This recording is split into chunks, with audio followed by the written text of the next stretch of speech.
ఈరోజు చాలా మంది అడుగుతుంటారు, నేను అడిగింది దేవుడు ఎవడా, కొన్నిసార్లు అడిగింది ఇస్తాడు గానీ అది నీకు ప్రయోజనకరంగా ఉండదు. కారణం ఏంటో తెలుసా? అది నువ్వు డిమాండ్ చేసి తీసుకున్నావు కాబట్టి. దేవుని బిడ్డల యొక్క ఆసక్తి ఎలా ఉండాలో తెలుసా? ప్రభువా నా ఇష్టం కాదు, ఎవరిష్టం జరగాలి, నీ ఇష్టం చేయి ప్రభువా. అంతేగాని నా ఇష్ట ప్రకారం, నా కోరికల ప్రకారం నేను తీసుకున్నది ఏదైతే ఉంటుందో అది ఎప్పుడు కూడా నాకు సంతోషాన్ని ఇవ్వదనే విషయాన్ని గుర్తించాలా. నేను ఒక అబ్బాయిని ప్రేమించాను, డిసైడ్ అయిపోయాక నాకు ఆ అబ్బాయి కావాల్సిందే. సేవకులేమో వద్దంటాడు, తల్లిదండ్రులు వద్దంటారు, అందరూ వద్దన్నా పర్లేదు, ఎదలోగల బెదిరించో తల్లిదండ్రులు ఎదిరించో పెళ్లి చేసేసుకోవాల్సిందే. అలాంటి పట్టుబట్టి చేసుకున్న చాలా కుటుంబాల్లో ఈ రోజున సంతోషం ఉందా?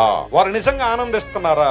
ఈ అబ్బాయి నా సర్వస్వం అనుకుని పెళ్లి చేసుకున్నాడు వెసిలి గారు, ఈ రోజు నరకం చూపించేస్తున్నాడండి. నాకు ఈ అమ్మాయి సర్వస్వం అని పెళ్లి చేసుకున్నానండి, నాకు నరకం చూపించేస్తుందండి, నన్ను నా తల్లిదండ్రులు ప్రేమించట్లేదండి. చాలా భయంకరమైన పరిస్థితి. కారణం తెలుసా? దేవుడు నువ్వు అడిగింది కొన్నిసార్లు ఇస్తాడు, కానీ నీకు ఆశీర్వాదకరంగా ఉండకపోవచ్చు. నువ్వు నేను చేయాల్సిన ప్రార్థన ఏంటో తెలుసా? నా జీవితంలో జరగాల్సింది నీ చిత్తం.